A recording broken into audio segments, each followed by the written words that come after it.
سامعین اعظام، نوجوان ساتھیوں، دوستوں، قوم و ملت کے بزرگوں، تعریف، توصیف، حمد و ثنا، کبریائی، بڑائی، عظمت، بزرگی خالقی کائنات مالک ارض و سماوات کے لیے لائق و زیبا ہے۔ درود و سلام ہو اس ہستی مقدس پر جن کا نام نامی اسم گرامی جناب محمد رسول اللہ صلی اللہ علیہ وسلم ہے۔ حاضرین، اللہ رب العالمین نے ہمیں یہ زندگی عطا فرمائی ہے اور زندگی کے مختلف مراحل بھی اللہ تعالیٰ نے عطا فرمائے ہیں۔ ان میں سے ایک مرحلہ، ایک حصہ زندگی کا ازدواجی زندگی کا ہے۔ جیسے ہی بچے بالغ ہو جائیں، چاہے لڑکا ہو یا لڑکی، اللہ تعالیٰ نے نکاح کرنے کا حکم دیا ہے۔ قرآن کریم کی آیت میں نے تلاوت کی ہے، جس کا ترجمہ یہ ہے کہ وَأَنكِحُوا الْأَيَامَ مِنكُمْ وَالصَّالِحِينَ مِنْ عِبَادِكُمْ إِن يَكُونُوا فُقَرَاءَ يُغْنِهِمُ اللَّهُ مِنْ فَضْلِهِ، کہ تم آیامہ کا نکاح کروا دو۔ ایم کی جمع آیامہ ہے، یعنی جس کی ابھی شادی نہیں ہوئی ہے، چاہے مرد ہو یا عورت، اس کو ایامہ کہتے ہیں عربی زبان میں، جسے کوارا یا کواری۔ یہ خطاب کس سے ہے؟ نکاح کرنے والے سے نہیں ہے، بلکہ ان کے جو ذمہ داران ہیں، جیسے ولی ہے، لڑکے کا باپ ہے یا لڑکی کا باپ ہے، اور بھی جو ان کے ذیلی ذمہ داران آتے ہیں، ان سب سے اللہ تعالیٰ نے خطاب کیا ہے۔ تو اس سے پتہ چلتا ہے کہ یہ ذمہ داری ذمہ داروں کی ہے، والدین کی ہے۔ جیسے بچے بالغ ہو جائیں، شادی کی عمر کو پہنچ جائے، یا بالغ نہ بھی ہوئے ہوں، پھر بھی آپ نکاح کر سکتے ہیں، شادی کر سکتے ہیں، اس میں کوئی حرج کی بات نہیں ہے۔ تو اللہ نے کہا کہ ان کا نکاح کروا دو۔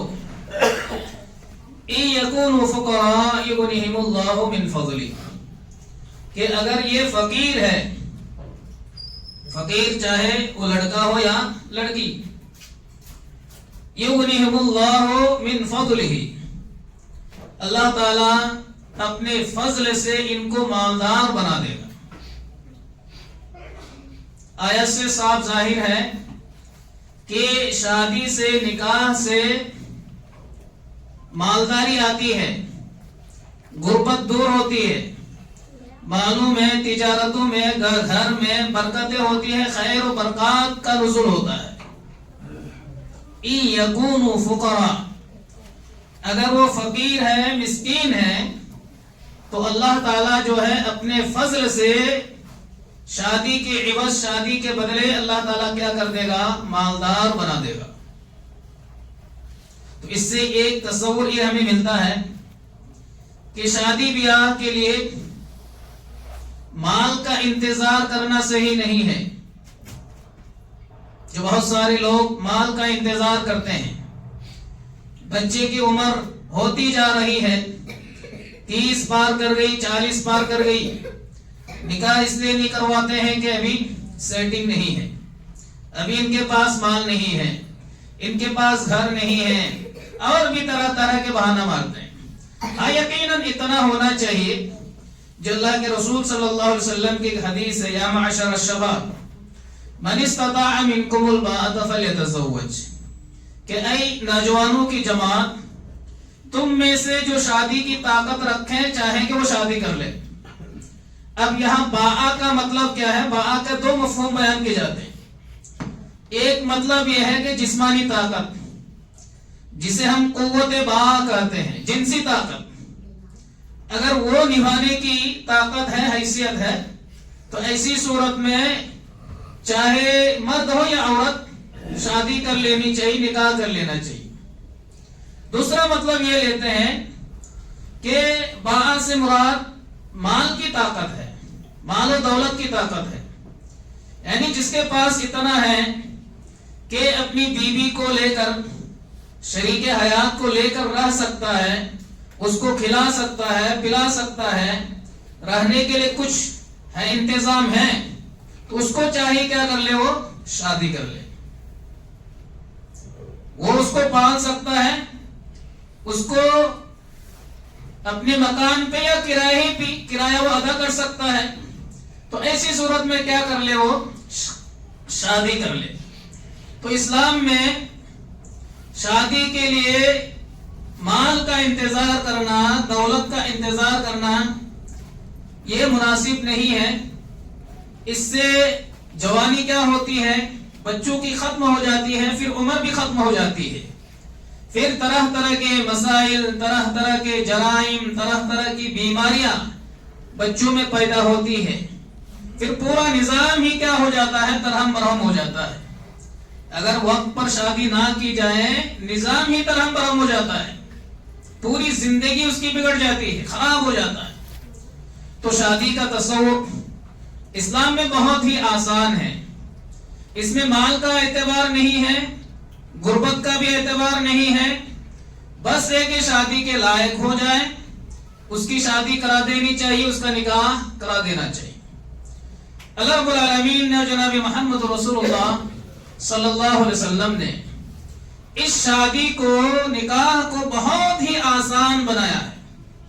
ایک حدیث میں اللہ کے رسول صلی اللہ علیہ وسلم نے فرمایا کہ وہ نکاح سب سے بہترین نکاح ہے جس میں کیا ہو؟ آسانی ہو، جس میں آسانی ہو، فضولیات نہ ہو، اسراف نہ ہو، تبذیر نہ ہو، مشکلات نہ ہو، پریشانیاں نہ ہو، بہت ہی آسانی ہو. وہ نکاح کیا ہے؟ سب سے بہتر ہے. اس لیے آپ دیکھتے ہوں گے کہ صحابہ کرام نکاح کر لیتے تھے، اللہ کے رسول ہی کو علم نہیں ہوتا تھا. یہ ہمیں بہت ہی تعجب معلوم ہوتا ہے. عبد الرحمن بن عوف، وہ غریب بھی نہیں تھے، مالدار صحابی تھے. عبد الرحمن بن عوف کے جسم پر یا سر پر زردی دیکھی اللہ کے رسول نے، زردی رنگ. اللہ کے رسول نے فرمایا یہ رنگ کہاں سے آیا؟ عبد الرحمن بن عوف رضی اللہ تعالی عنہ نے فرمایا کہ میں نے ایک انصاری عورت سے شادی کر لی. میں ایک انصاری عورت سے کیا کر لی؟ شادی کر لی. اب یہ بخاری مسلم کی حدیث، آپ اس پر غور کریں. اللہ کے رسول صلی اللہ علیہ وسلم سے مقدس مطہر ذات، نہ تو ان سے پہلے کوئی تھی، نہ بعد میں کوئی آنے والی. اب ایسا نہیں ہے کہ صحابہ کرام محبت نہیں کرتے تھے. اگر یہ سوچ بھی ہمارے اندر آ گئی تو یہ سوچ بھی کفریہ سوچ ہے. صحابہ کرام کی فکر، ان کا ایمان و عقیدہ اور ان کی محبت اس قدر تھی اللہ کے رسول صلی اللہ علیہ وسلم سے کہ یہ کانٹا بھی چبھنا پسند نہیں ہوتا تھا.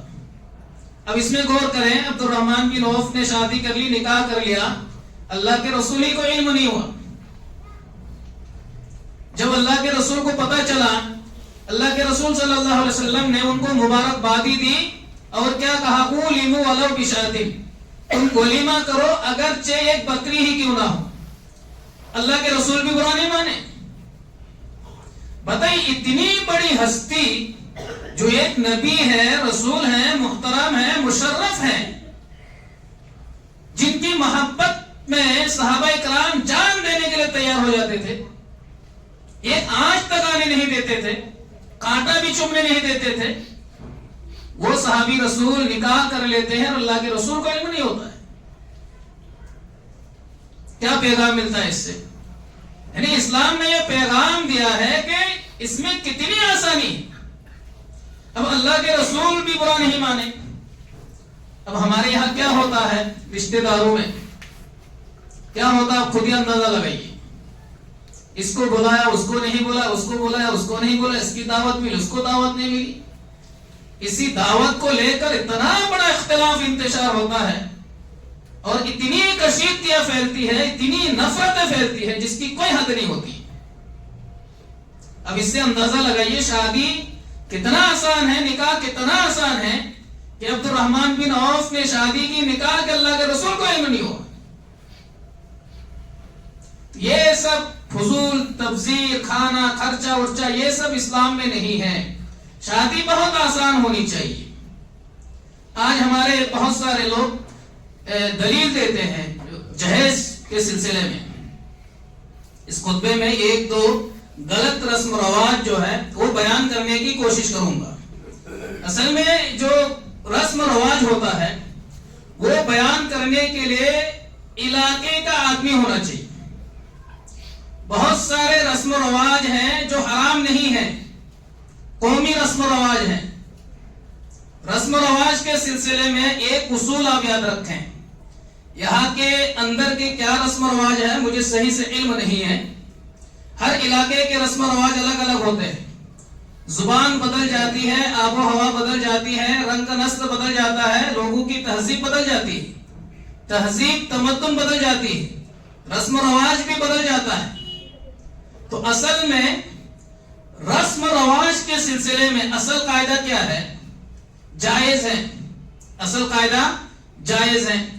اگر وہ رسم شریعت کے خلاف ہے تو وہ حرام ہے. اگر وہ رسم و رواج کسی غیر قوم میں ہے، یعنی مسلمانوں کا نہیں، کسی غیر قوم کا رسم و رواج ہے تو وہ بھی کیا ہے؟ ناجائز ہے، حرام ہے. اس کو آپ اپنا نہیں سکتے. اللہ کے رسول صلی اللہ علیہ وسلم نے فرمایا کہ من تشبہ بقوم فہو منہ، من تشبہ بقوم فہو منہ، جس نے کسی قوم کی مشابہت اختیار کی تو وہ اسی ہی میں ہو گیا، اس میں ہو گیا. تو اس سے یہ اصول علماء کرام نے اس حدیث سے، علماء کرام جو اصول بناتے ہیں وہ اپنے منمانی نہیں بناتے بلکہ حدیثوں کو سامنے رکھتے ہیں. بہت ساری حدیثوں کو سامنے رکھ کر جو ہے اصول بناتے ہیں تاکہ حدیثوں کو سمجھنے میں آسانی ہو. جس طرح عبادت کے معاملے میں اصول کیا ہے؟ اصل حرام ہے. عبادت کرنا کیا ہے؟ اصل حرام ہے. کرنے کے لیے دلیل کا ہونا ضروری ہے. اگر دلیل ہے تو عبادت کر سکتے، اگر دلیل نہیں اس کو نہیں کر سکتے. اسی طرح کھانے پینے کے سلسلے میں اصل اصول کیا ہے؟ جائز ہے. اصل کیا ہے؟ حلال ہے. الا یہ کہ حرمت کی دلیل آ جائے. جو کھانے کی چیزیں ہیں، پینے کی چیزیں، اصل کیا ہے؟ جائز ہے، حلال ہے. الا یہ کہ حرمت کی دلیل آ جائے. اگر کسی کھانے پر حرمت کی دلیل آ جاتی ہے کہ یہ کھانا کیا ہے؟ حرام ہے، یہ پینا کیا ہے؟ حرام ہے، تب تو وہ حرام ہے. اگر حرمت کی دلیل نہیں ہے، حرام ہونے کی دلیل نہیں ہے، ناجائز ہونے کی دلیل نہیں ہے تو اس کھانے کو، اس پینے کو آپ حرام کا فتویٰ نہیں دے سکتے. وہ اصل کیا ہے؟ اباحت ہے، جائز ہے، اس کو آپ کھا سکتے. یہ اصول ہے کھانے پینے کے سلسلے میں. اسی طرح رسم و رواج کے سلسلے میں اصول یہ ہے کہ اصل کیا ہے؟ جائز ہیں. لیکن وہ رسم و رواج اگر شریعت کے خلاف ہے، یا اسلام کے جو بنیادی عقائد ہیں ان عقائد کے اگر خلاف ہے، یا وہ رسم و رواج جو غیر مسلموں کا ہے، غیر قوموں کا ہے، تو اس کو اپنانا جائز نہیں ہے، اس کو اپنانا درست نہیں. اگر غیر قوم کا نہیں ہے، یا شریعت کے خلاف بھی نہیں ہے، یا اسلام کے جو بنیادی عقائد ہے اس کے بھی خلاف اگر رسم نہیں ہے تو اس رسم کو اپنانا کیا ہوتا ہے؟ جائز ہوتا ہے، مباح ہوتا ہے. اس پر سختی کرنا بھی کیا ہے؟ درست نہیں ہے. جیسے جہیز کا مسئلہ ہے، اصل میں یہ حدیث کے اندر یہ جہیز کا کوئی لفظ نہیں آتا. جہاز کسے کہتے ہیں؟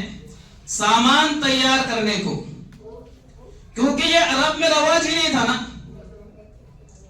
لفظ جو جہیز ہوتا ہے یہ لفظ آپ جو ہے اس کے لیے بھی استعمال کرتے ہیں، تکفیر و تجہیز. یعنی اگر کوئی بندہ مر گیا، کوئی آدمی مر گیا، اس کے دفن کے لیے، دفنانے کے لیے جو سامان تیار کیے جاتے ہیں، کفن کے کپڑے ہیں، قبرستان ہے، قبر ہے، جو تیاری ہوتی ہے قبر تک پہنچانے کے لیے، اس کو کیا بولتے ہیں؟ تجہیز بولتے ہیں۔ تو تجہیز، جہیز اسی سے آیا ہے کہ مطلب تیاری کرنا، سامان تیار کرنا۔ ہم نکاح میں جو جہیز دیتے ہیں یہ اصل میں کہاں سے آیا، یہ ہمیں دیکھنے کی ضرورت ہے۔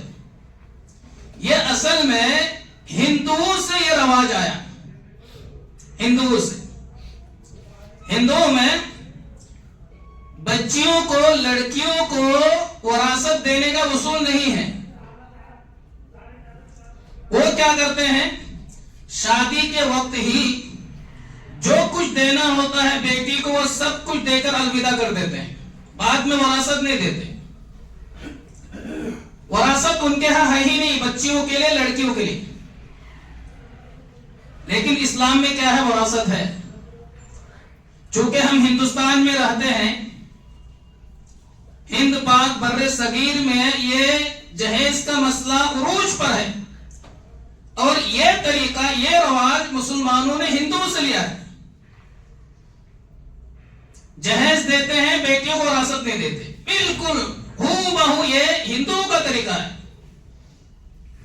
ایک تو غیر قوم کا طریقہ ہے، اس کو اپنانا جائز و درست نہیں ہے۔ دوسرا یہ رشوت میں بھی آتا ہے، رشوت جسے کہتے ہیں۔ اللہ کے رسول صلی اللہ علیہ وسلم نے فرمایا کہ الراشی والمرتشی کلاہما فی النار، کہ رشوت دینے والا اور رشوت کھانے والا دونوں کیا ہے؟ جہنمی ہے۔ تو در حقیقت یہ رشوت کا جو باب ہے حدیث میں، رشوت کے جو مسائل ہیں، ان مسائل میں یہ جہیز کا مسئلہ آتا ہے۔ کیوں؟ اس میں جو ہے مطالبہ ہوتا ہے، ڈیمانڈ جسے کہتے ہیں، مطالبہ ہوتا ہے۔ یعنی کسی کی بیٹی آپ لے رہے ہیں، اس کے بدلے ہمیں یہ دینا ہے، اس کے بدلے ہمیں یہ سامان دینا ہے، یہ دینا ہے، فلاں دینا ہے، فلاں دینا ہے۔ یہ ایک طرح کا کیا ہوتا ہے؟ یہ رشوت ہو جاتا ہے۔ غیر قوم کا بھی طریقہ ہے، رواج ہے، اور رشوت کے بعد میں بھی اس کو رشوت میں شامل کیا گیا ہے کہ یہ کیا ہے؟ رشوت ہے۔ تو یہ کسی بھی صورت میں جو ہندوستان میں، پاکستان میں یا ہند پاک میں جو جہیز کا جو ماحول بنا ہوا ہے وہ کسی بھی صورت میں جائز نہیں ہے۔ یہ بالکل یا اتفاقی طور پر کیا ہے؟ حرام ہے، کئی ناحیتوں سے حرام ہے۔ غیر قوم کا طریقہ ہے، ہندوؤں کا یہ طریقہ ہے، ہندوؤں کا رواج ہے، اس میں رشوت ہے، اور اس جہیز کی وجہ سے بہت زیادہ خرابیاں پیدا ہو رہی ہے سماج و معاشرے میں۔ بعض لوگ جو ہے بعض طریقے بطور دلیل پیش کرتے ہیں۔ مثال کے طور پر اللہ کے رسول صلی اللہ علیہ وسلم نے اپنی 4 بیٹیوں کی شادی کرائی۔ ام کلثوم اور رقیہ کے بارے میں کہیں بھی ایسی کوئی روایت نہیں ملتی ہے کہ اللہ کے رسول نے کچھ سامان دیا ہو۔ ان کے بارے میں، 2 کے بارے میں کچھ بھی ثابت نہیں۔ البتہ زینب رضی اللہ تعالی عنہا کے بارے میں، جو یہ بھی اللہ کے رسول کی کیا تھی؟ بیٹی تھی۔ زینب رضی اللہ تعالی عنہا کو حضرت خدیجہ نے ایک ہار دیا تھا شادی کے بعد۔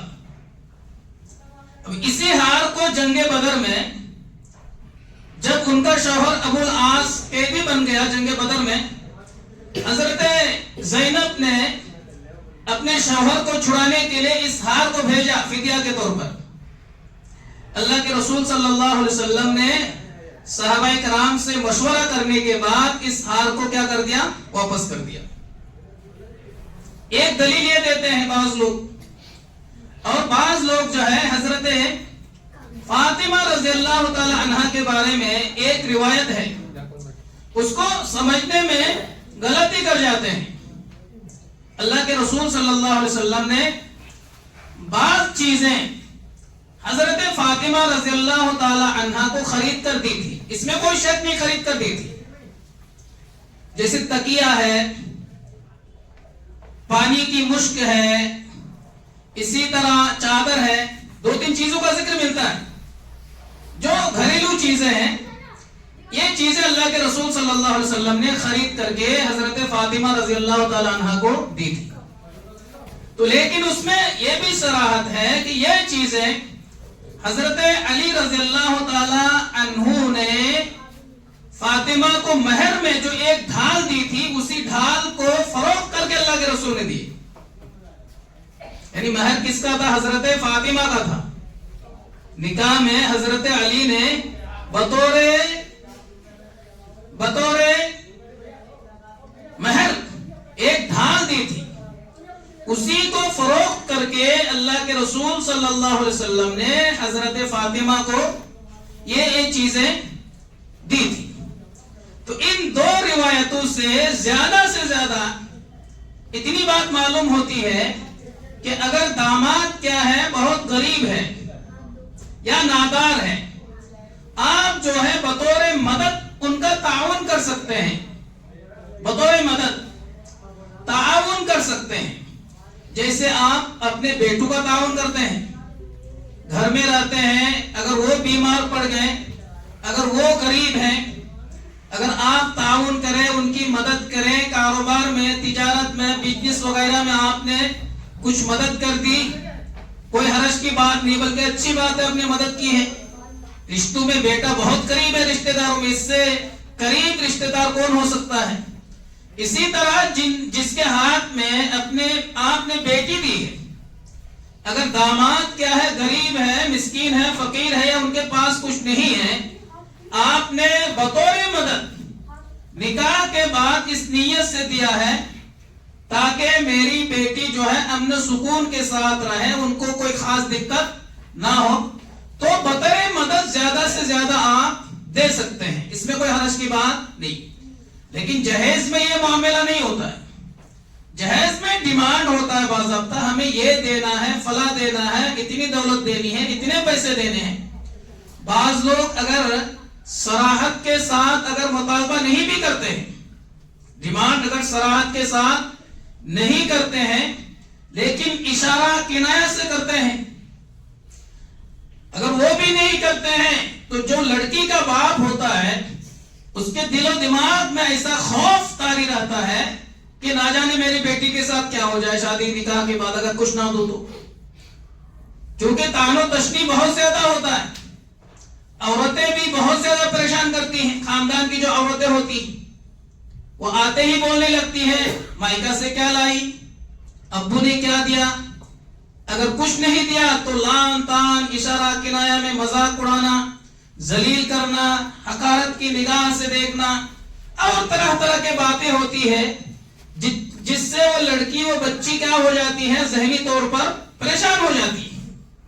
تو اگر ڈیمانڈ نہیں بھی ہوتا ہے, مطالبہ نہیں بھی ہوتا ہے, صراحت کے ساتھ نہیں بھی ہوتا ہے, اشارہ و کنایے کے ساتھ نہیں بھی ہوتا ہے, لیکن ماحول سے خوف کا کر کے, گھبرا کر کے لڑکی کا باپ کیا کر دیتا ہے, کچھ نہ کچھ دے دیتا ہے, تو یہ بھی چیز صحیح نہیں ہے, غلط ہے. اس وقت نہیں دینا چاہیے, اس وقت نہیں دینا چاہیے. ہاں, اس ماحول میں, اس مادہ پرستی کے دور میں اگر کوئی شخص جو ہے جہیز بالکل نہیں لیتا ہے تو الحمدللہ یہ بھی بہت بڑا تقویٰ ہے, یہ پرہیزگاری کی بات ہے. اور لڑکی اور بچی کو لانے کے بعد کسی طرح کی کوئی پریشانی نہیں ہے, کوئی دقت نہیں ہے, اس کو پریشان نہیں کیا جا رہا ہے, طرح طرح کی باتیں نہیں ہو رہی ہیں, وہ سکون کے ساتھ ہے, تو الحمدللہ ایسا فرد اس وقت, اس حال, اس معاشرے میں وہ فرد کیا ہے, تقویٰ کے اعلیٰ فائز پر کیا ہے, قائم ہے. کہ دور مادہ پرستی کا ہے, لالچی ہر انسان کے اندر ہوتی ہے, یہ بھی بہت بڑی ایک قربانی ہوتی ہے, بہت بڑا کیا ہوتا ہے, جہاد ہوتا ہے. اس رسم نے, اس غلط رسم نے آج جو ہے معاشرے میں طرح طرح کی بیماریاں, طرح طرح کی اخلاقی گراوٹیں جنم دی ہے. آج آپ دیکھتے ہوں گے اخباروں میں, پیپروں میں کہ مسلم لڑکیوں کا ارتداد, یعنی مسلم بچیاں مرتد ہو رہی ہے.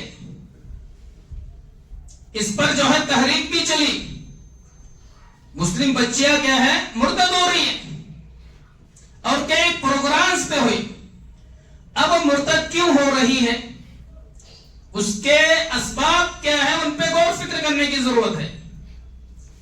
اس میں کوئی شک نہیں ہے، جو بچیاں مسلم بچیاں مرتد ہو رہی ہیں، ہندو لڑکوں کے ساتھ بھاگ رہی ہے، شادی کر رہی، نکاح کر رہی ہے، اسلامی تربیت کی کمی ہے، اس میں کوئی شک نہیں ہے۔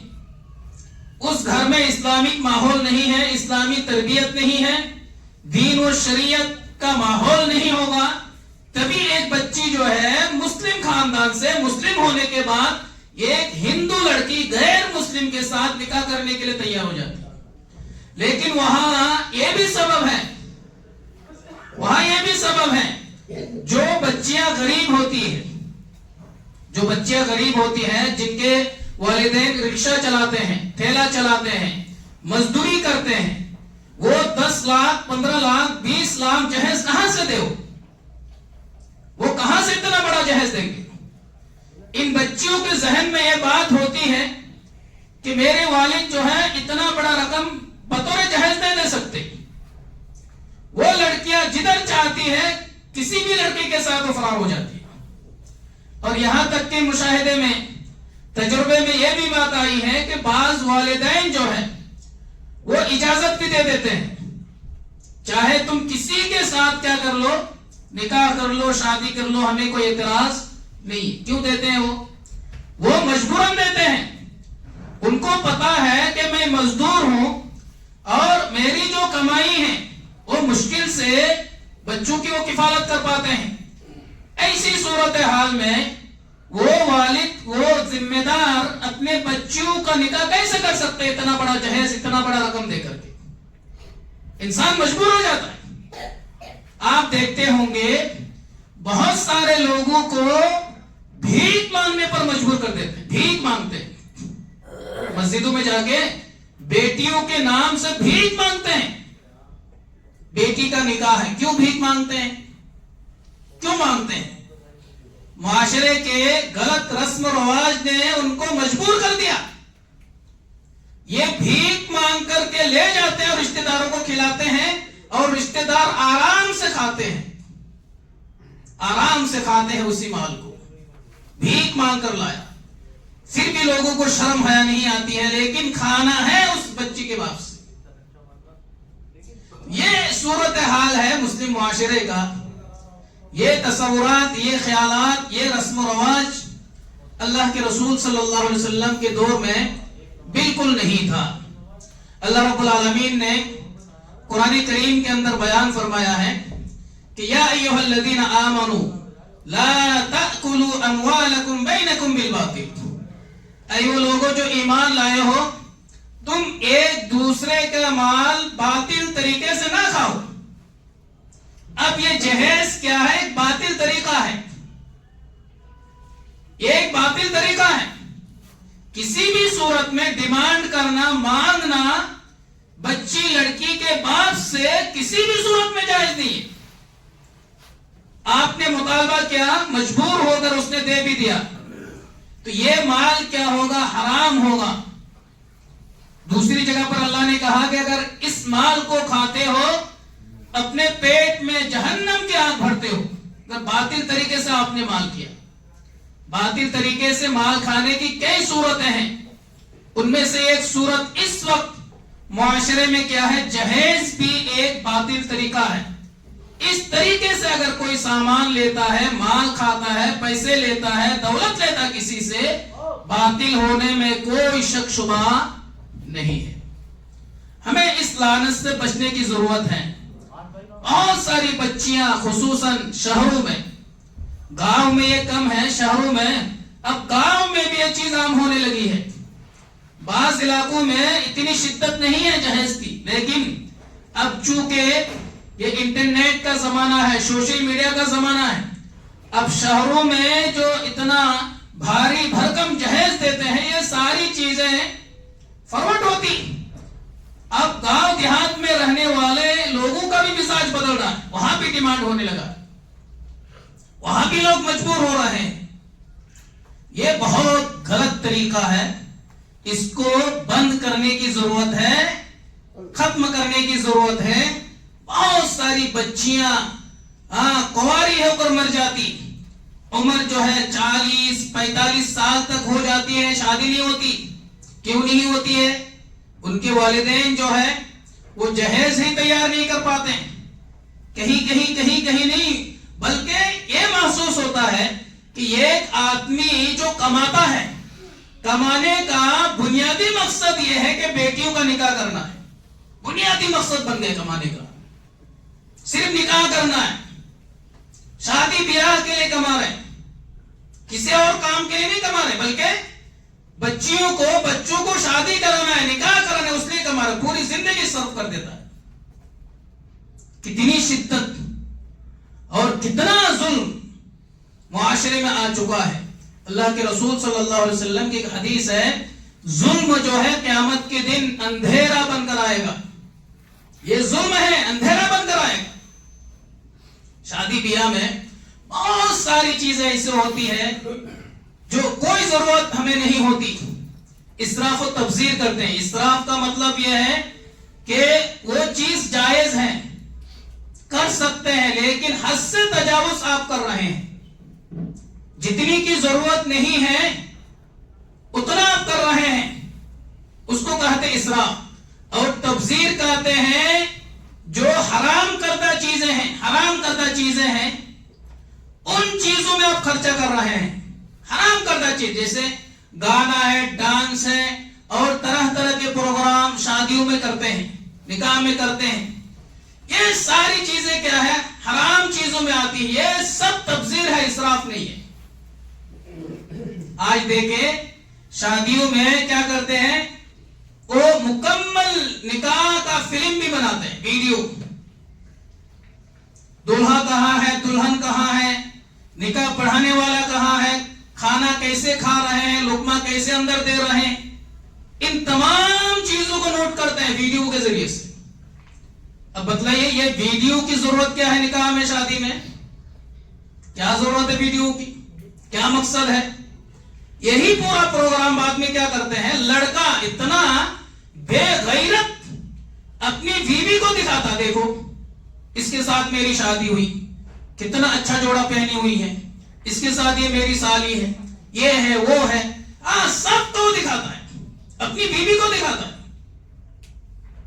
اس کو ریکارڈ کر کے رکھ دیتا ہے, یہ میرا نکاح ہے, یہ میری شادی ہے, یہ فنکشن ہوا, یہ پروگرام ہوا, یہ کھانا تیار کیا, وہ کیا گیا. یہ ریا ہے, نمود ہے, ریاکاری. اللہ رب العالمین نے حرام کیا ہے چیزوں کو. یہ سب تبذیر ہے, یہ اسراف بھی نہیں, تبذیر ہے. آپ کے ہاں مہمان آ گئے, بطور مہمان بہت سارے لوگ جو ہیں اس میں افراط و تفریط کے شکار ہوتے ہیں. افراط و تفریط جانتے ہیں؟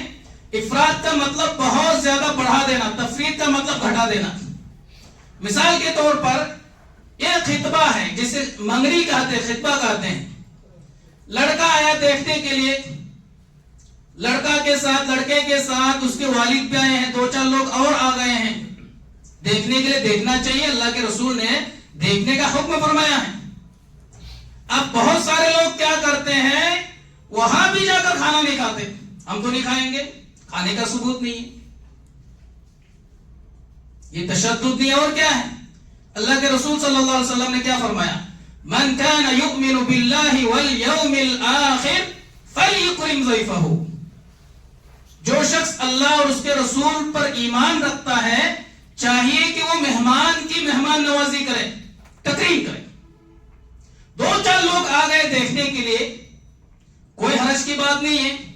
اسی طرح بارات کا مسئلہ ہے, بارات میں 2-4 لوگ آ گئے ہیں, وہ آپ کے مہمان ہیں, آپ کے کیا ہے, وہ مہمان ہیں. آپ مہمان نوازی کریں, ان کو بھی کھانا کھانا چاہیے.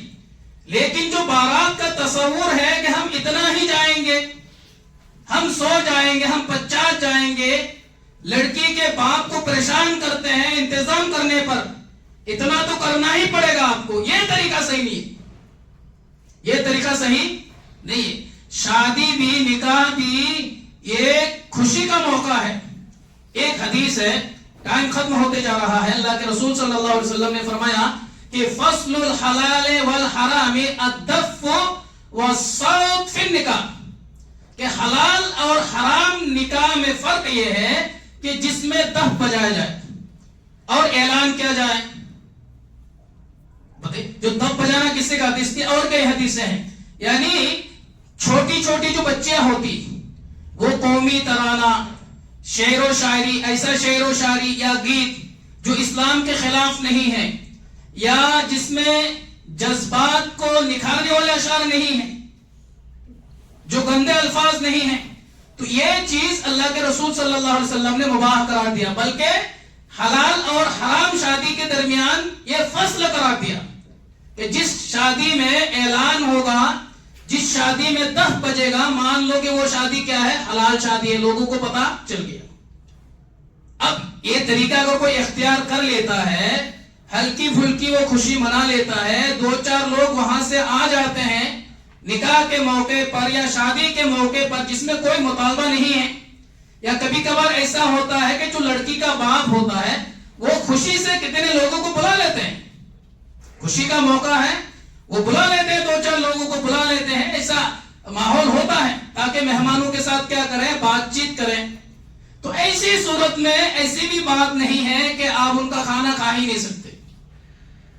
اصل میں ہمیں سمجھنے کی ضرورت ہے.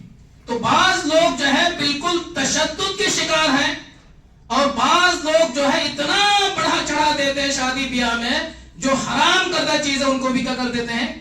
بڑھا دیتے ہیں.